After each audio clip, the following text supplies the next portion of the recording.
Mendekati puasa ini mengingatkan saya kejadian beberapa tahun yang lalu ya. Saya itu di depan rumah saya itu ada musola, tapi saya hampir selalu sholat di musola Bapak. Nah, di musola depan rumah itu karena imam terawih diambilkan ustadz dari dalam dan dari luar. Karena 1 minggu 7 hari, maka satu ustadz dapat dua. Tinggal 1 hari kan. Nah, karena ustadznya nanggung kalau 1 hari, maka diambilkan saya gitu, diambilkan saya. Saya sendiri bukan ustadz, bukan. Kecelakaan sejarah aja, daripada kau no bayar ini mungkin ya. Setelah hampir hari raya, malam keberapa itu, saya tiba-tiba sama pengurus dikasih uang gitu. Saya kaget kan, loh, anak duit gitu.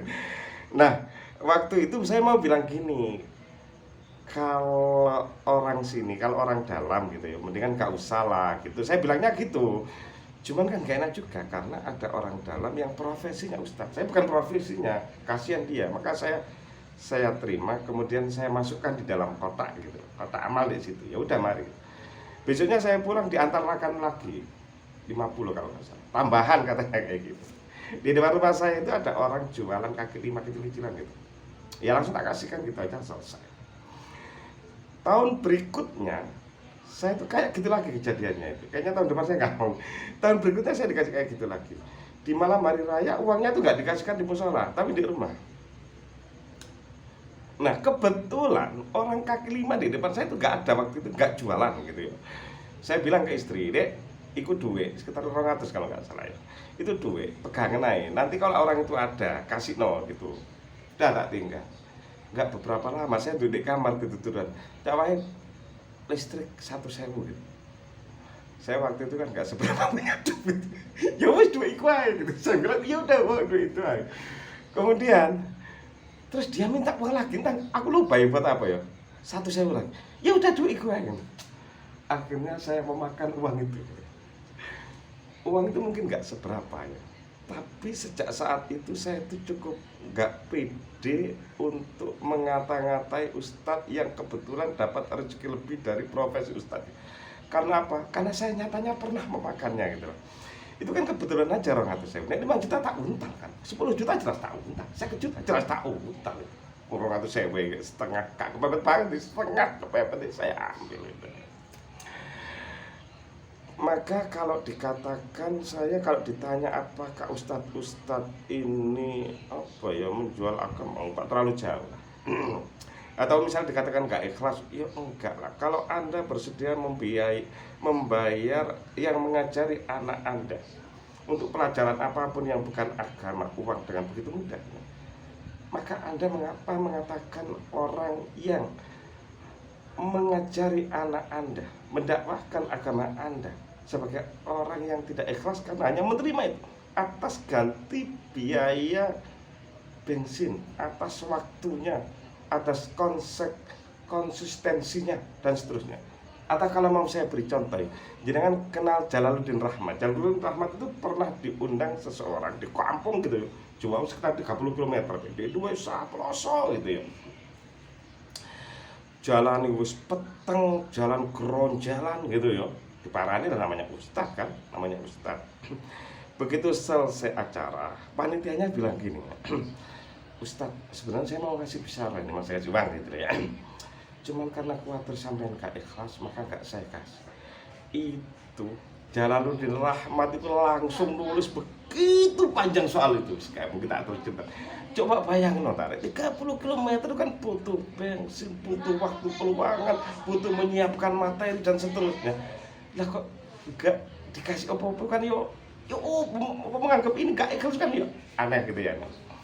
Kalau dikatakan mereka kaya atau miskin, enggak juga, banyak juga ustadz miskin itu banyak lah. Perkara uang itu rezeki, Anda bisa bergerak menjadi profesi apapun dan Anda bisa kaya dari profesi itu. Baik itu Anda jadi ustadz ataupun jadi maling ataupun jadi bandar judi dan seterusnya, apapun lah, itu hubungannya dengan rezeki lah. Jangan gitu lah, biasa aja. Kalau memang ada misalnya Anda menganggap orang ini terlalu mewah kehidupannya untuk seorang ustadz, padahal keimanannya enggak pak, ya udah jangan diundang gitu aja kan, gampang kan, gampang. Tapi kalau sampai dikatakan menjual agama, Saya tahu di dalam Al-Quran itu ada kalimat wala tastaru bi ayati samanan qalila, itu di 3 ayat ya. Di Al-Baqarah ada, di Al-Imran ada, di Al-Maidah ada. Saya jelaskan cuma 2 aja untuk membuktikan bahwa yang dimaksud menjual agama itu bukan kayak gitu gitu ya. Bukan kayak gitu. Yang pertama di Al-Baqarah, wa aminu bima anzaltu, dan berimanlah kalian terhadap apa yang aku turunkan. Dalam tanda kutip Al-Qur'an ya. Shaddiqal lima ma'akum, yang membenarkan apa yang ada pada kalian, Taurat, Injil dan seterusnya, Alkitab lain. Wala takunu awwala kafirin bih. Janganlah kalian menjadi orang yang pertama kafir. Kenapa mereka dikatakan pertama? Mereka tahu kebenaran Al-Qur'an itu dari kitab mereka. Maka ketika mereka tidak beriman kepada Al-Quran, padahal kebenaran Al-Quran itu sudah ada dalam kata mereka, maka benar dikatakan mereka menjadi, janganlah kalian menjadi orang yang pertama kafir. Kelanjutan kalimatnya, wala tastaru bi ayati samanan qalila. Janganlah kalian menjual agama, ayat-ayatku, menukarkan ayat aku bi ayati samanan qalila, dengan harga murah, dengan nilai yang sangat sedikit. Kenapa mereka dikatakan menukar, menjual ayat-ayat Allah itu dengan harga? Karena mereka menukarkan keimanan dengan kekafiran, padahal mereka tahu kebenaran iman itu. Mereka tahu bahwa apa yang mereka ketahui itu pasti benar.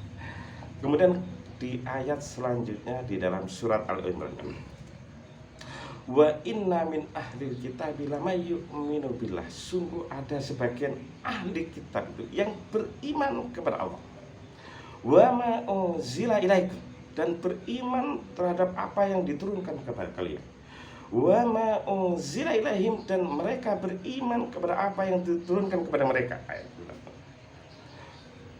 yu'minuna khasyi'ina lillah, mereka khusyuk kepada Allah. Kalimat selanjutnya, la yashtaruna bi ayatillah samanan qalila, mereka tidak menjual, tidak menukarkan ayat-ayat itu dengan harga yang sedikit. Kenapa mereka dikatakan tidak menjual, tidak menukarkan? Karena mereka beriman. Mereka tidak menukarkan keimanan dengan kekafiran. Beda dengan ayat yang tadi, mereka dikatakan menukarkan ayat Al-Quran dengan harga, karena mereka menukarkan iman dengan kekafiran. Maka sangat tidak benar kalau ada pendakwah, kalau ada yang mengajarkan agama hanya karena kebetulan mereka kaya, hanya karena kebetulan mereka menjadi tokoh politik, kemudian mereka dikatakan menjual agama. Sekian. Assalamualaikum warahmatullahi wabarakatuh.